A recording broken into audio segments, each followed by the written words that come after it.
Continuamos con la carta de Primera Juan, estamos en el capítulo 2, ya la última parte, y el título del mensaje en esta oportunidad es una pregunta: ¿quién es el anticristo? ¿Quién es el anticristo? Mira, si el apóstol Juan viniera a nuestra época y se pusiera en internet a buscar quién es el anticristo, se horrorizaría. Se horrorizaría porque hay muchas cosas que se han dicho sobre el anticristo y muchas de ellas simplemente forman parte de la fantasía o de Hollywood, ¿no?, que de alguna manera ha querido transmitir una idea. A mí me gustaría que en esta mañana nos centráramos en lo que realmente el apóstol Juan quiso decir con respecto al anticristo. Un dato interesante: si tú tuvieras que buscar la palabra anticristo, ¿en cuántos libros de la Biblia lo encontrarías? Por ejemplo, en Primera Juan, sí. ¿Qué otros libros de la Biblia te parece que aparecería la palabra anticristo? Apocalipsis han dicho. ¿Alguien más? Bueno, Mateo dice uno, bueno, o lo que sea. Pero es muy interesante que solamente aparece en las cartas de Juan. Solamente en la primera carta de Juan y en la segunda carta de Juan. Nada más. No aparece en ningún otro lado. O sea que ni en el Apocalipsis aparece la palabra anticristo. Pero la mayoría de nosotros pensamos que sí. Entonces, vamos a tratar de descubrir a ver qué quiso decir el apóstol Juan con esto. Vamos a leer en primera carta de Juan, capítulo 2, verso 18. Dice: queridos hijos, esta es la hora final. Y así como vosotros oísteis que el anticristo vendría, muchos son los anticristos que han surgido ya. Por eso nos damos cuenta de que esta es la hora final. Aunque salieron de entre nosotros, en realidad no eran de los nuestros. Si lo hubieran sido, se habrían quedado con nosotros. Su salida sirvió para comprobar que ninguno de ellos era de los nuestros. ¿Quiénes son los nuestros? Se está refiriendo a la iglesia, a los cristianos, y que han salido en medio de nosotros, o sea, de la iglesia. ¿Quiénes han salido en medio de nosotros? Precisamente los anticristos, como los menciona Juan. Dice el verso 20: todos vosotros, en cambio, habéis recibido unción del Santo, de manera que conocéis la verdad. No os escribo porque ignoréis la verdad, sino porque la conocéis y porque ninguna mentira procede de la verdad. ¿Quién es el mentiroso, sino el que niega que Jesús es el Cristo? Es el anticristo, el que niega al Padre y al Hijo. Todo el que niega al Hijo no tiene al Padre. El que reconoce al Hijo tiene también al Padre. Permanezca en vosotros lo que habéis oído desde el principio, y así permaneceréis también en el Hijo y en el Padre. Esta es la promesa que Él nos dio, la vida eterna. Estas cosas os escribo acerca de los que procuran engañaros.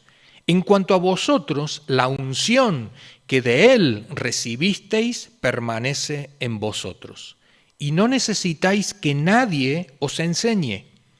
Esa unción es auténtica, no es falsa, y os enseña todas las cosas. Permaneced en Él, tal y como Él os enseñó.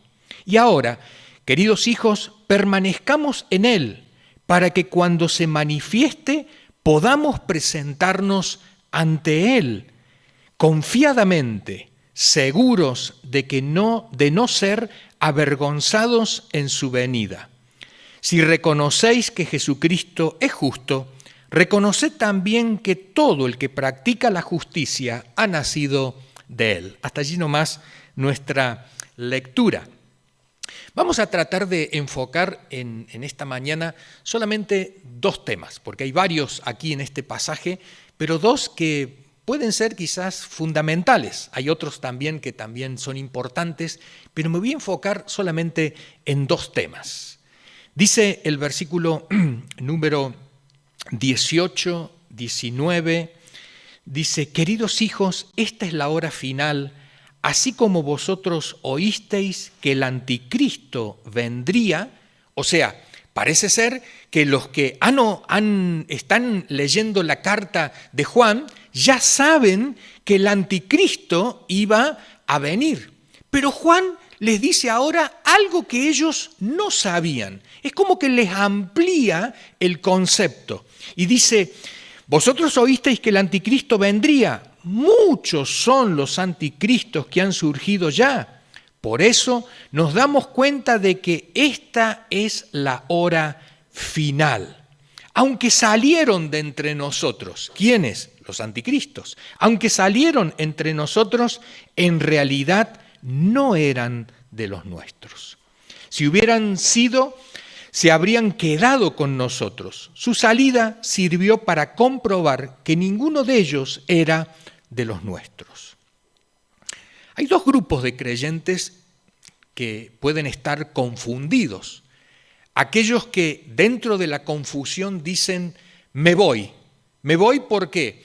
Porque yo creo que la verdad está en otro lado. Y entonces Juan dice, claro, se fueron porque no eran de los nuestros. Pero también hay otros creyentes que podemos estar confundidos dentro de la iglesia, pero permanecemos. Porque en realidad somos verdaderos hijos e hijas de Dios, pero estamos confundidos. Y el Espíritu Santo nos hará conocer la verdad, ¿no?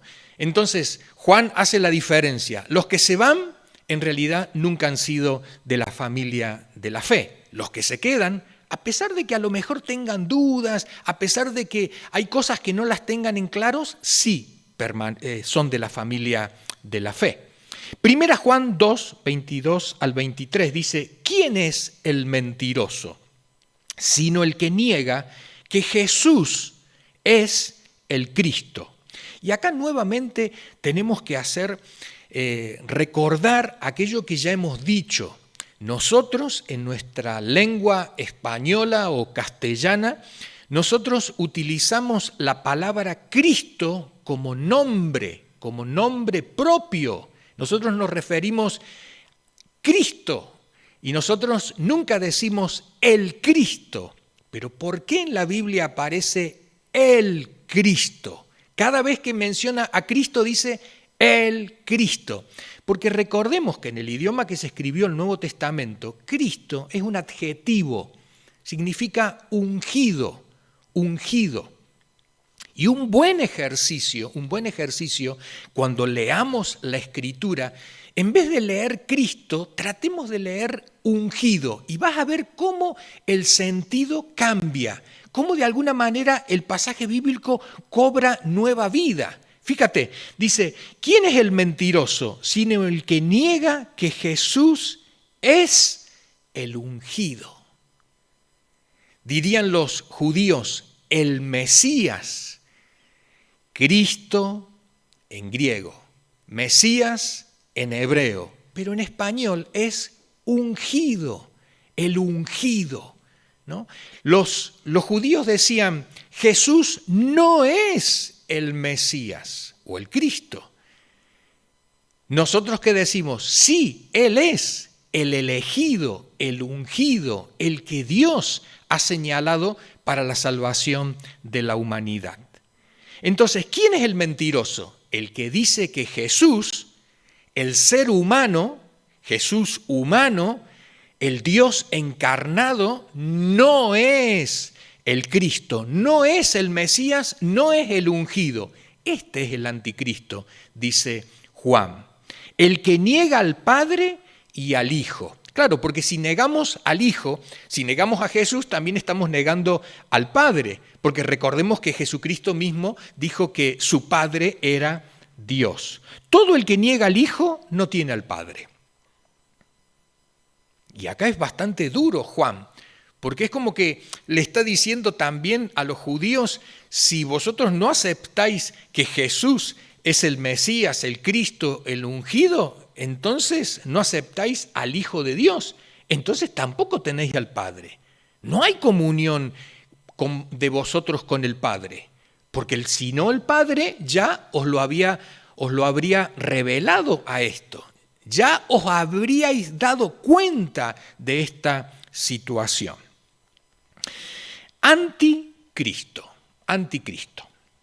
Anti significa dos sentidos, en contra, pero también opuesto, ¿no? Una antítesis es una en contra de un postulado, de una tesis, antítesis. Un antígeno. ¿Dónde más encontramos la palabra anti en español? ¿Cómo? Bueno, pero dime una palabra que la tenga. ¿Alguna palabra que tenga anti? Antibiótico, antibiótico, ¿no? Entonces, la palabra anti es en contra de, pero también es opuesto, ¿no?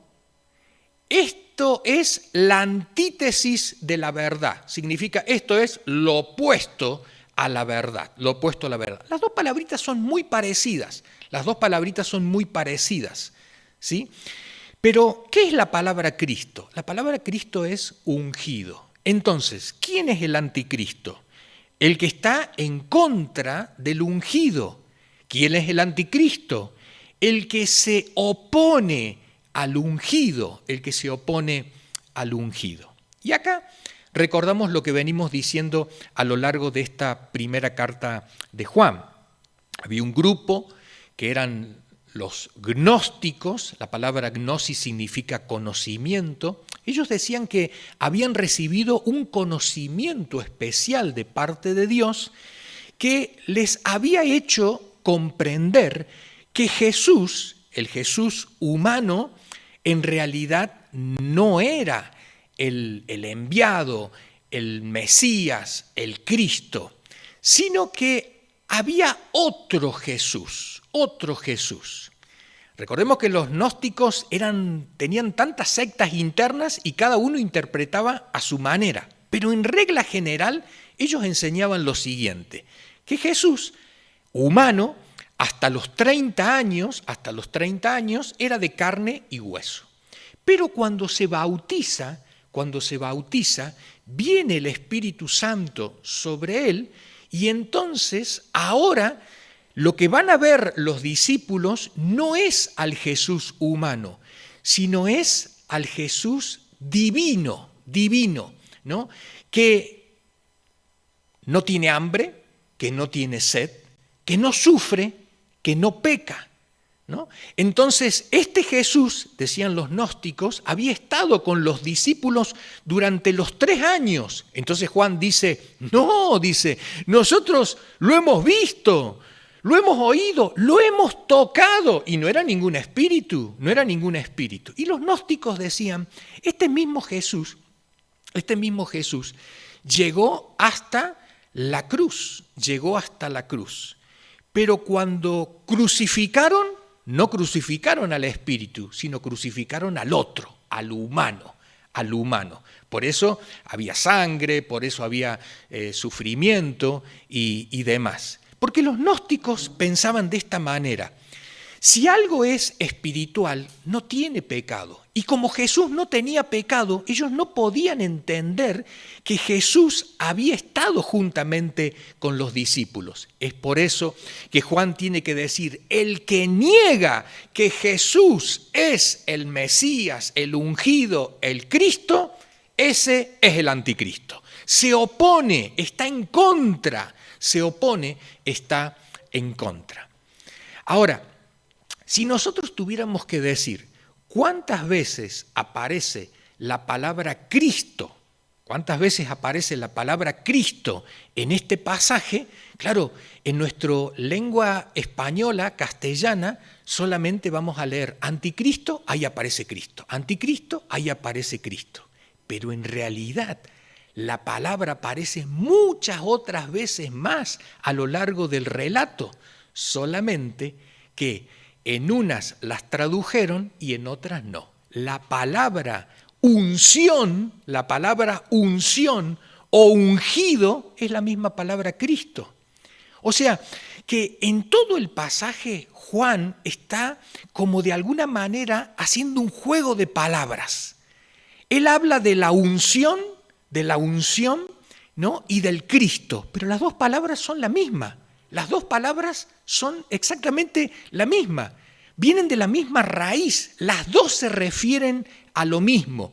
Y este es el segundo punto que vamos a tratar. Vamos a hablar precisamente de la unción. En el Antiguo Testamento se derramaba aceite para ungir. La palabra ungir significa untar, nada raro, ¿eh? La palabra ungir significa untar, ¿sí? Poner aceite, ¿no? En este caso. Ahora, cuando había un profeta, cuando había un sumo sacerdote, cuando había un rey, entonces lo ungían con aceite, Ahora, si yo te digo a ti, úngeme con aceite, ¿tú qué me pondrías? O tú pides, úngeme a mí con aceite. Imagínate que alguno de vosotros dice, únganme con aceite. Entonces, ¿tú qué estás esperando que te pongan? ¿Ah? Claro, tú pedirías aceite de oliva virgen, pero no. La unción, aparte del aceite, tenía otra característica. Y es que cuando alguien era ungido, todo el mundo lo sabía. Todo el mundo se daba cuenta. No porque viera el aceite. Vamos a descubrirlo. Dice Éxodo capítulo 30, versículo 22. El Señor habló con Moisés y le dijo, toma las siguientes especias finas, 6 kilos de mirra líquida, 3 kilos de canela aromática, 3 kilos de caña aromática, 6 kilos de casia y 4 litros de aceite de oliva, según la tasación oficial del santuario. Fíjate, para hacer el preparado del aceite de la unción, no solamente se usaba el aceite, sino que aparte del aceite, ¿qué había que ponerle? Había que ponerle mirra, había que ponerle canela, caña aromática y casia. Todo esto son especias aromáticas, Dice el verso número 25, con estos ingredientes harás un aceite, es decir, una mezcla aromática como la de los fabricantes de perfumes. Este será el aceite de la unción sagrada. Vienen a ungirlo a David. Y entonces el profeta le pregunta al padre de David, ¿dónde están tus hijos? Entonces el padre dice, bueno, aquí está el mayor, aquí el que le sigue. Y el profeta dice, no, a ver, otro más. Y si no te queda ninguno. Y entonces dice el padre de David, sí, me queda uno, pero está en el campo. Es el menor, es el que está encargado de las ovejas. Siempre la tarea para el menor de los hermanos era cuidar las ovejas. Y cuando tú cuidas ovejas, hueles a oveja. Es la realidad. Cuando tú cuidas ovejas, hueles a oveja. Y entonces dice el profeta, llámenlo a David. Y entonces se quedan todos esperando. Y ahí entra David, que no se había bañado. Entra oliendo a oveja. Entra allí y entonces el profeta coge el aceite de la unción y se lo derrama sobre la cabeza a David. Todo el mundo sabía que David había sido ungido. ¿Por qué? No por el aceite que veían, sino por el aroma, por el aroma. Yo no sé, bueno, en mis tiempos yo no sé si vosotros lo habéis vivido de la misma manera, ¿no? Me acuerdo cuando yo era adolescente, claro, había un montón de hippies alrededor del lugar donde yo vivía, ¿no? Había muchos hippies, ¿no? Y los hippies se caracterizaban por algo. ¿Tú te acuerdas por qué? Olían a pachuli. ¿Sí? Olían a pachuli. Y era tan fuerte ese aroma que era inconfundible. Era inconfundible. Y un poco ese es el sentido de la unción. La unción lo que hace es que tú seas inconfundible. Que si tú tienes algo que ha venido de parte de Dios, nadie va a poder ignorar lo que tú tienes. Tú y yo no podemos pasar desapercibidos gracias a la unción que nosotros tenemos de parte de Dios. Dice 1 Juan capítulo 2, verso 20, todos vosotros, en cambio, habéis recibido unción del Santo, de manera que conocéis la verdad. No os escribo porque ignoréis la verdad, sino porque la conocéis y porque ninguna mentira procede de la verdad. ¿Qué es la unción que hemos recibido todos? Es el Espíritu Santo que hemos recibido. Ya lo vamos a leer en otros textos donde se muestra más claro. Pero acá que dice el apóstol Juan, dice, todos vosotros habéis recibido unción. No como en el caso de David y sus hermanos. Él solo, David, fue ungido. El resto de los hermanos no. Pero ahora, dentro de la iglesia, todo aquel que es recibido como hijo en la fe, recibe la unción del Espíritu Santo. Lo aclara Juan, todos. Entonces, si todos le hemos recibido, todos podemos acceder a la verdad. Los gnósticos decían, no, la verdad solamente la pueden entender los elegidos, los iluminados. Y dice Juan, no es verdad. Todos podemos conocer la verdad porque todos tenemos la unción del Espíritu Santo. 1 Juan 2, 26. Estas cosas os escribo acerca de los que procuran engañaros. En cuanto a vosotros, la unción que de él recibisteis permanece en vosotros y no necesitáis que nadie os enseñe. Esa unción es auténtica, no es falsa y os enseña todas las cosas. Permaneced en él tal y como él os enseñó. La segunda cosa que dice el apóstol Juan respecto a la unción que hemos recibido, la primera, todos la hemos recibido. La segunda es que la unción, verso 27, permanece en vosotros. No se va, permanece en nosotros. Esto es algo fundamental. El Espíritu Santo no es alguien que entra y sale de nuestra vida a su antojo o cuando nosotros le damos lugar o no. Permanece para siempre dentro de nosotros.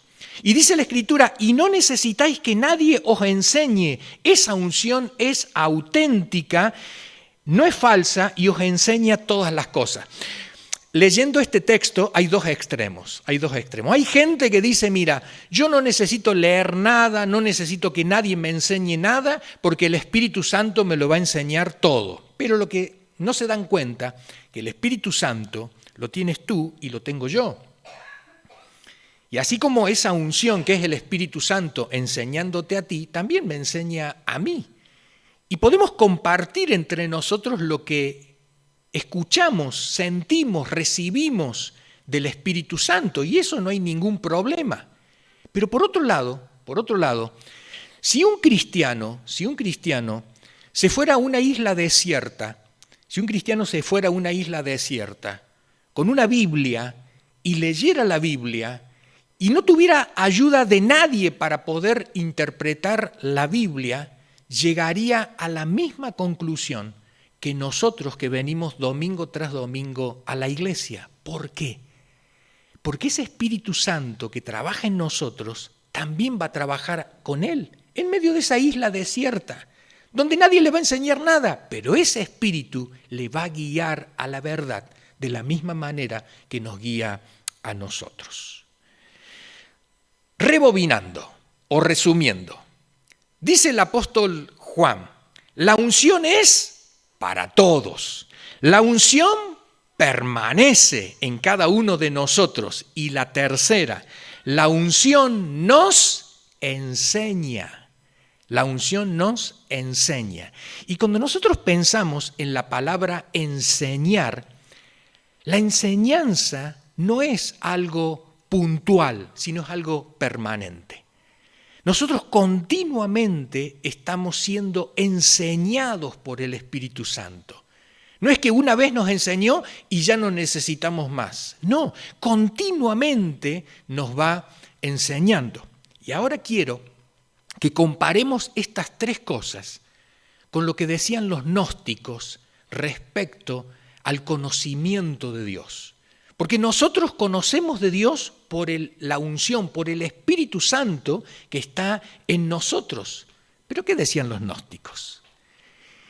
Y cualquier coincidencia con la realidad de donde vivimos en este tiempo no es pura casualidad. Dicen los gnósticos, nosotros hemos recibido un conocimiento especial. Dicen los cristianos, nosotros no hemos recibido un conocimiento especial. Lo que hemos recibido es la unción del Espíritu Santo en nuestras vidas. Dicen los gnósticos, el conocimiento especial es solo para algunos, Para algunos, dicen los cristianos, la unción que hemos recibido del Espíritu Santo es para todos. Tercero, dicen los gnósticos, el conocimiento aparece y desaparece. Cuando aparece, entonces nos sentimos iluminados, ¿no? El apóstol Juan ya anteriormente hacía un juego de palabras porque ellos decían, estamos iluminados. Y entonces Juan decía, si vosotros realmente estuvierais en la luz, amaríais a los hermanos. Pero como no estáis en la luz, los estáis odiando, despreciando, como diciendo que ellos son de segunda categoría y vosotros de primera categoría. Los cristianos que dicen que la unción permanece en nosotros. ¿Qué dicen los gnósticos? Aparece y desaparece, La tengo o no la tengo, la tengo o no la tengo. ¿No? ¿Tengo conocimiento? No lo tengo. ¿Dios me está guiando? Ahora no. Dicen los creyentes, no. Permanece en nosotros. Y la última, dicen los gnósticos, el conocimiento es como un flash, una revelación. Aparece en un momento que tú menos te lo esperas. Dicen los cristianos, no es así. La unción que nosotros recibimos nos enseña continuamente. Ahora, fíjate cuántos grupos cristianos, evangélicos, de diferentes denominaciones, se han quedado con las enseñanzas de los gnósticos. Sin querer, porque a veces ni se dan cuenta. Pero es como que dicen, uy, ahora Dios me ha mostrado algo. ¿Y al resto no? ¿Al resto Dios no le muestra? ¿Por qué no muestra a los otros? Uy, ahora fue. ¿Y mañana no continúa esto? En cambio, la Escritura lo que nos muestra es que este Espíritu es para todos.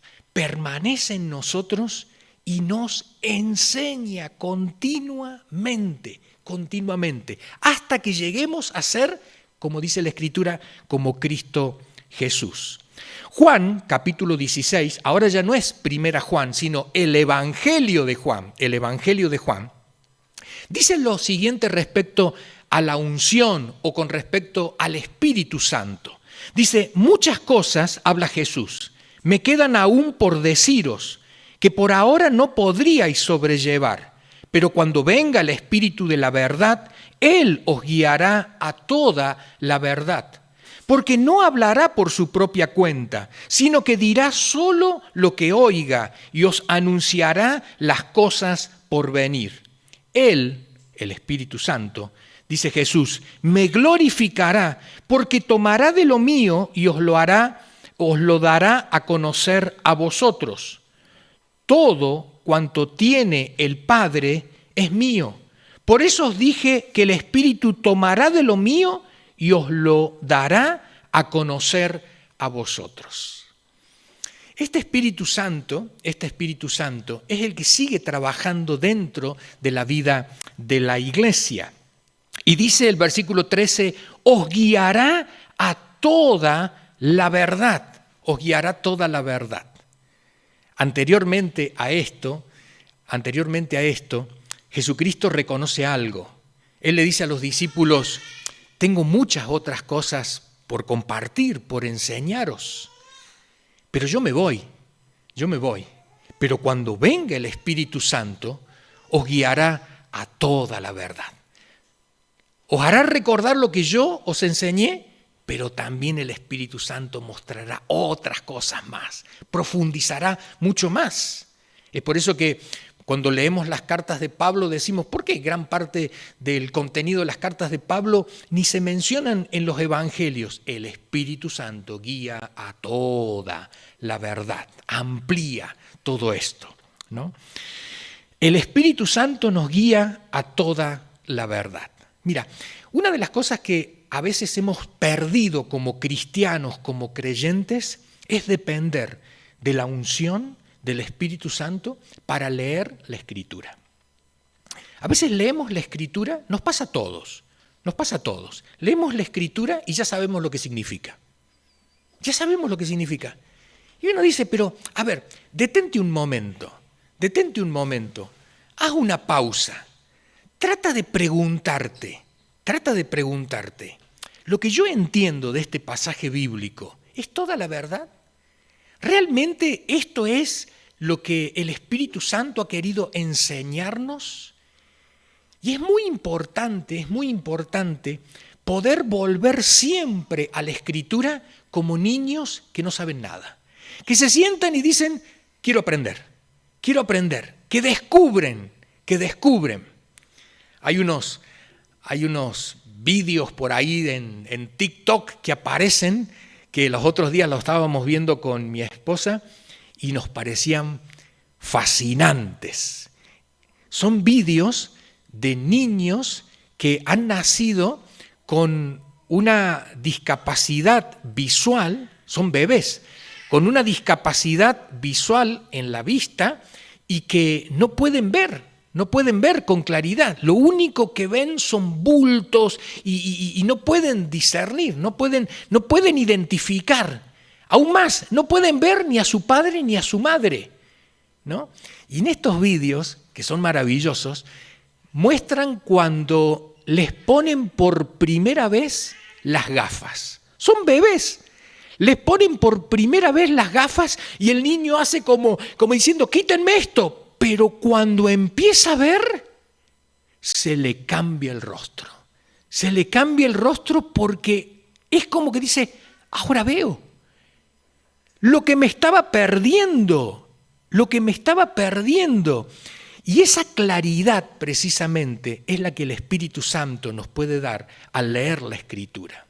Por eso a veces dependemos mucho comentarios bíblicos, dependemos mucho de interpretaciones de otros, dependemos mucho de predicadores por YouTube, pero nos falta lo otro, que es ponernos frente a la Escritura y decirle, háblame, quiero descubrir, yo sé que aquí hay más de lo que he oído hasta ahora, yo sé que aquí hay más por descubrir.